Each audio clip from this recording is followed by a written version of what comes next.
Novum Lumen, or the New Light. A book Magister Arnold de Villanova, which is called Novum Lumen, or the New Light. The Preface.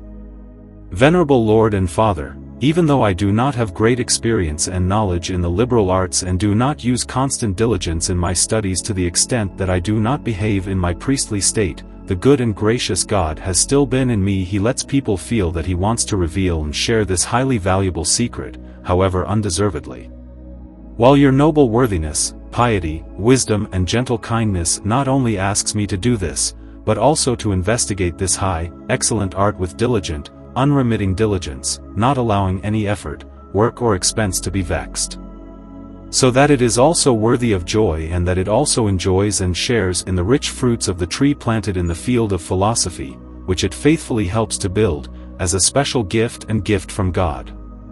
For this reason, I want to present to your high, impressive whiteness the philosophical stone or the elixir, as it was also revealed to me in secret trust by a pious man without a doubt from God himself, in addition to his natural work and regiment, as I saw with my eyes, made it with my hands and myself also had confidential discoveries in my power.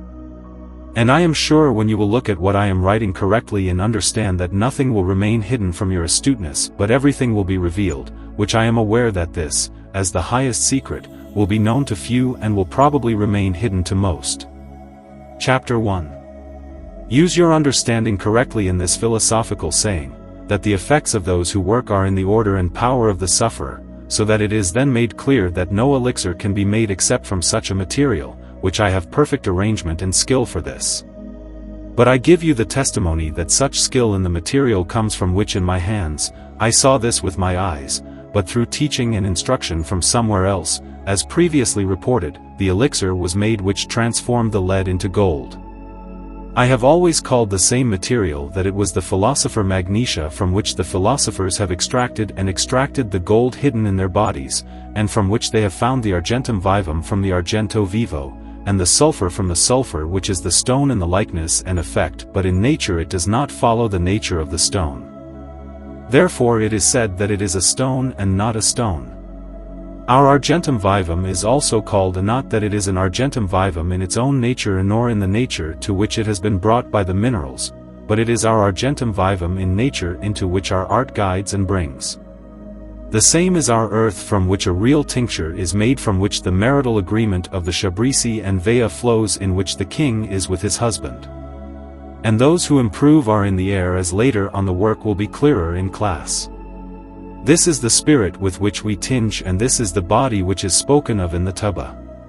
The argentum vivum is not taken from the disintegrated bodies as they are melted and softened in the common way, but from the disintegration which lasts until the spouses are united and bound to one another through a true marital agreement, namely up to the whiteness.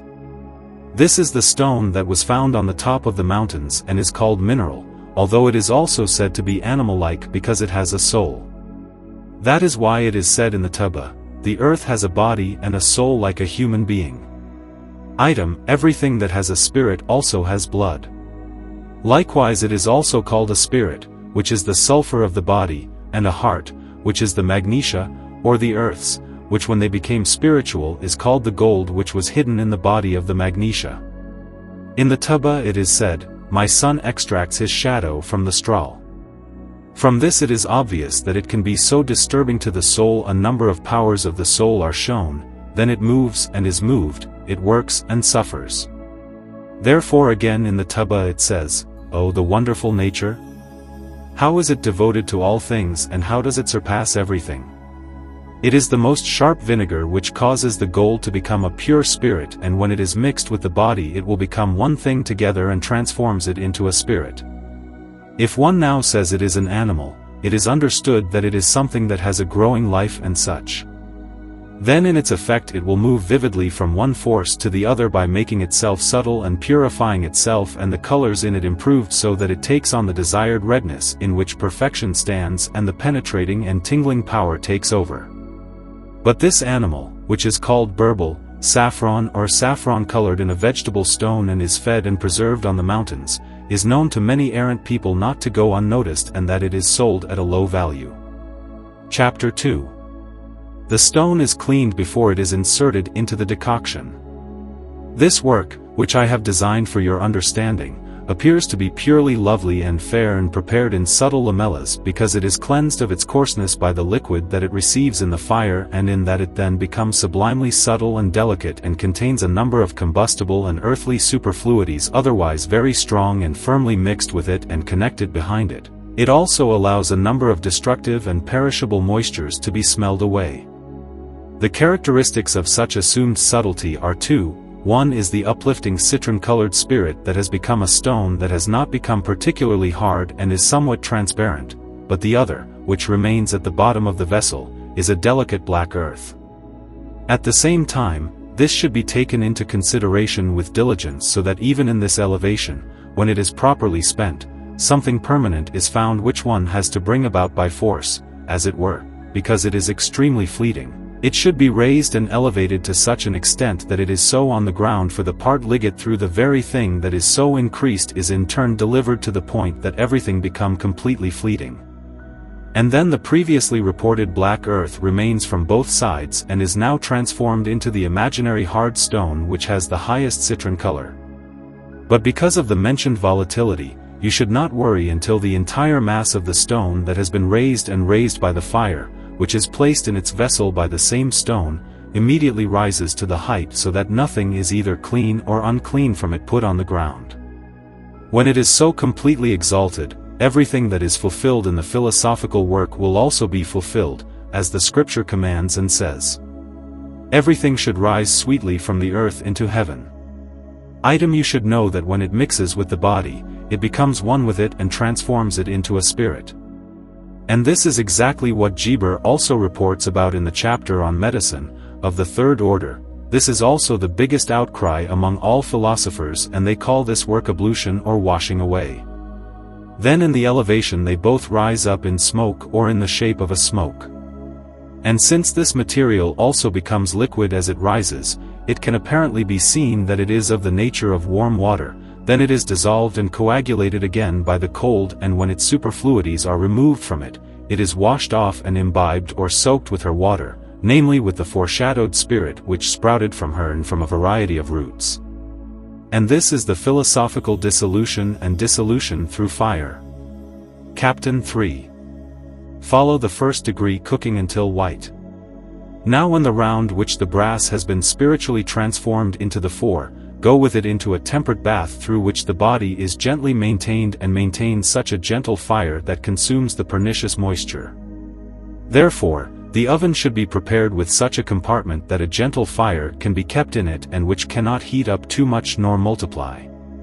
The vessel in which the material is should be made of glass and with a vessel of the same shape with an iron in the cut in the middle of each other, covered b. The vessel of an elbow should also be long and narrow at the neck and not allow any smell of the spirit to be emitted.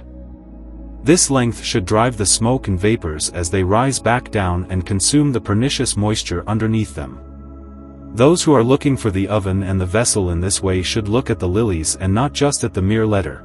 Then the heat should go around the vessel so that there is a uniformity of heat around and around it, otherwise it would be called a balneum or bath in vain. At the very top of the oven there should be a hole through which a long round piece of glass comes out, with which the mouth of the burning vessel is closed, to which piece attacks can be felt and recognized whether the material is being cooked by a comfortable and correct heat or not. And even if one were to think that smoke was rising from below into the vessel, the arrangement described does not allow one to smell anything, even if the vessel were kept open. Therefore it is said of the giver, one is never truly separated from the other, even though it appears to the face that they are separated and separated from one another. So neither can be without the other, since their spirits are so tempered and evenly arranged together through the path of perfect nature that they are not separated from one another.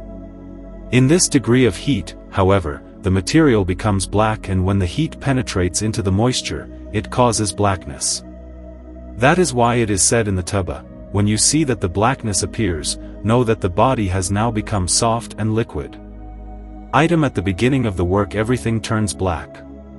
This fruit is thought of so that one should know to beware of excessive fire, then when excessive heat is driven into it, it brings ruin and causes the composite or the assembled materia to separate from one another.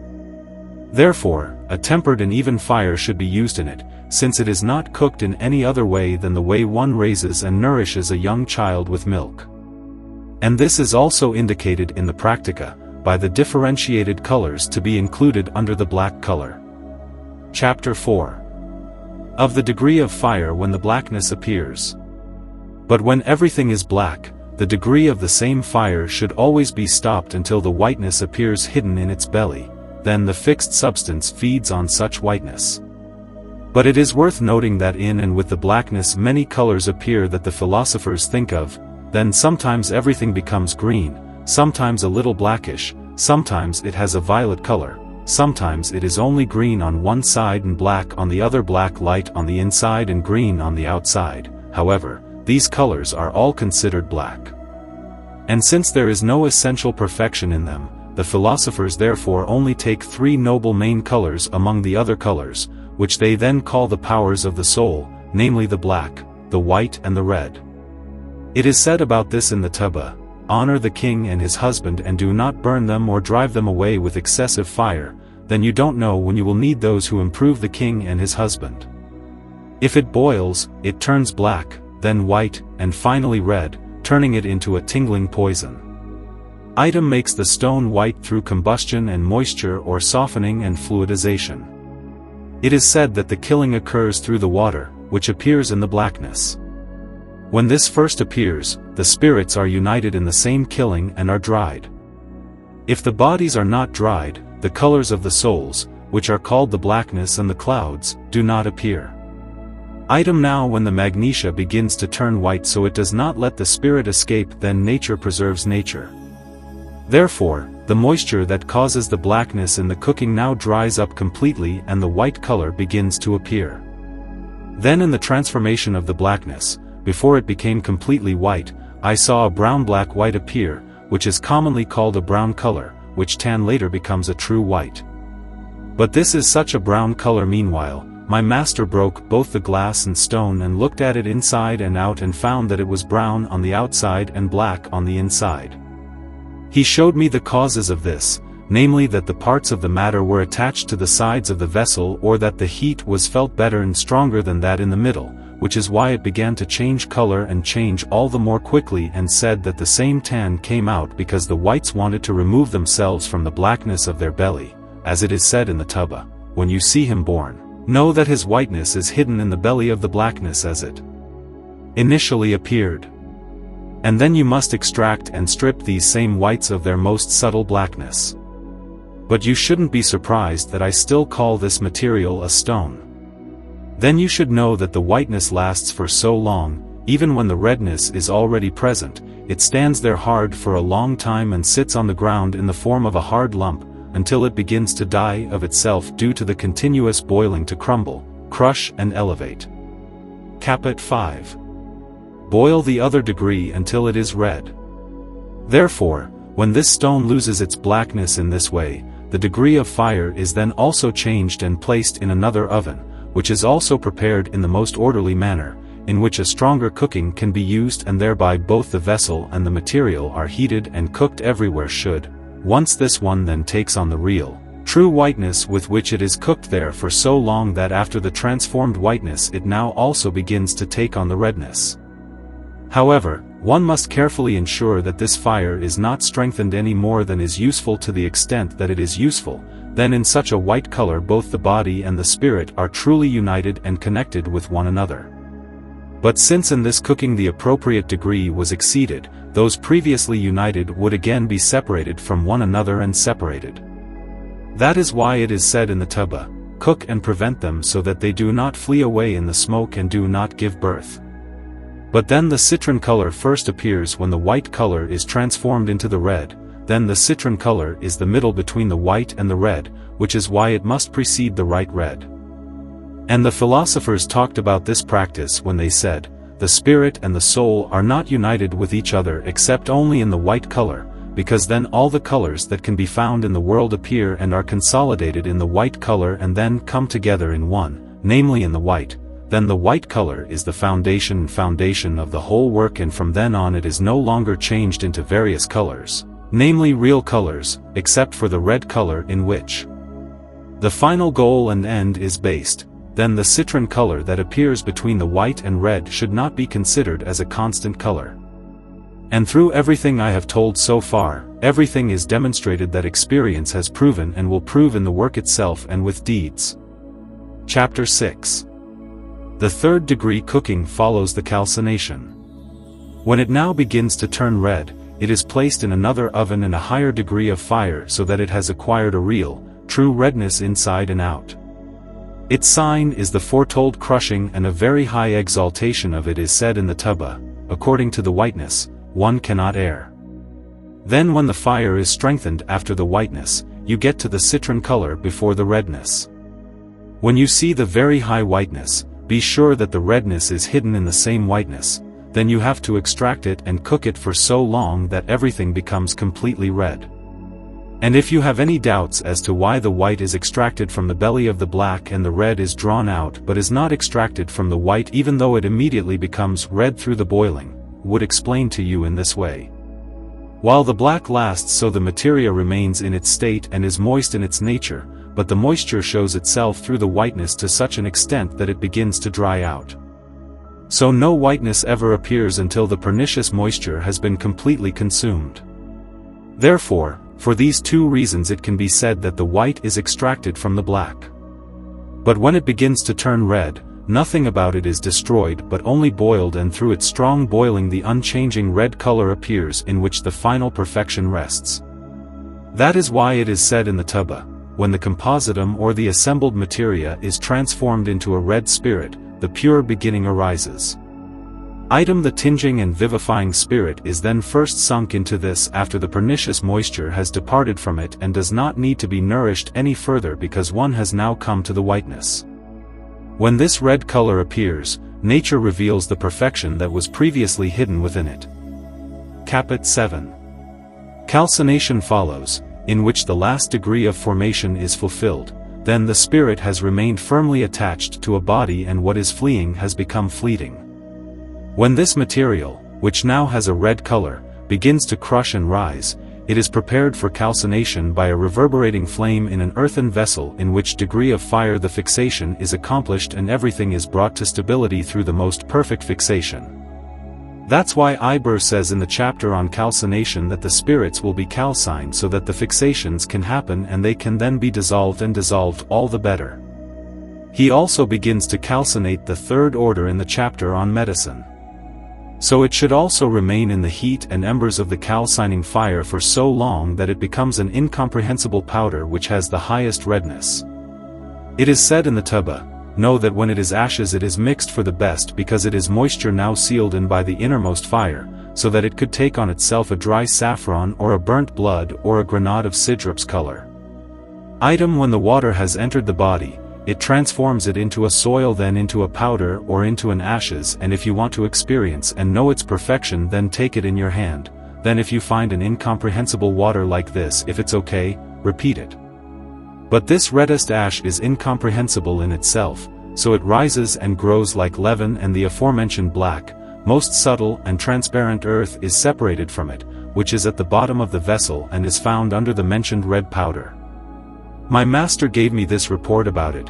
He apparently said that there is a perfect fixation here for two reasons. One is that through the one fixation and through the fire calcination, a small quantity of this elixir is introduced into very many unstable parts of the body, which when they then project confirms the fixity of the gold in them, which it would not do if there were not a superfluous fixity in it, but the other cause is. Then the above-mentioned black earth is separated in the calcination from which it was mixed, otherwise it was inseparable because of the strongest union, and that is why it was necessary that it had to be separated from it by the strongest artifice. Then if it remained mixed it would prevent the ingress and entry of the pure matter because of its impurity. Caput 8. Follows the ash, which was made liquid by calcination and turned into a stone, which is a perfect elixir. This ash is neither liquid nor liquid, but if it is to perish and tinge, the liquid or sweat must be given back to it in the way described by the philosophers. But what is such a way? So does it happen that it is solvated and dissolved in water? Surely no. Then the philosophers do not pay any attention to such water, which sticks to the hands of those who attack them and moistens them. It is said about this in the Tuba, when beginners heard talk of water, they assumed it was common water. But if they had read our books diligently, they would know that such water must be permanent and constant water. This is indeed the kind of water that does not stick to the hands of the person who touches it, but runs along the plain and does not wet anything, like an argentum vivum. But who can make such water? I say that the person who makes the glass can do it white. Then this material is nothing other than something that has been added to it by itself, since it has everything that it needs within it, and if everything I have said so far is properly considered, you will turn these ashes into a red stone with a very high one. Know how to make color which is not at all translucent, can be broken with a small stroke, is completely liquid, penetrating and deep, and has a constant citron color. One part of this can transform 100,000 parts or more of saturni or blages into the best gold. However, a subtle and agile maneuver has to be used in the projection, and if you don't know what it is, it may not be of any use to you when you already have the elixir. Chapter 9. Conclusion of this entire epistle. For this reason, Venerable Father, you should not be surprised that so many people are mistaken in this work. I can swear to you with the utmost confidence that I have never seen any of them, except for my master, who directed his work towards the right, appropriate material, but all of them overcome each other more impossible things in completely useless matter, as if they thought and believed that a human could or would be born from a dog. So what wonder is it that they turn themselves into liars in their work? Then with the stone and the known things from which it comes, a lot of doubts are raised in the practical work of the work, some of them so subtle that one can hardly find one's way out of it. However, you should honestly believe that the philosophers put the pure truth in their books and have described. But some of their writings first come here after their death, which then do not want to be properly understood by some people. But if one and the other of these philosophers were still alive so that he could obviously demonstrate the words he has described, he would like to be able to present this with consistent truth.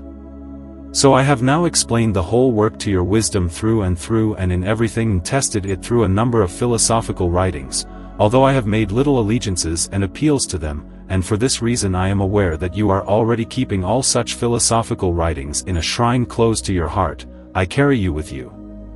Therefore, have no doubt, you will all be able to compare these with my current writing through yourselves.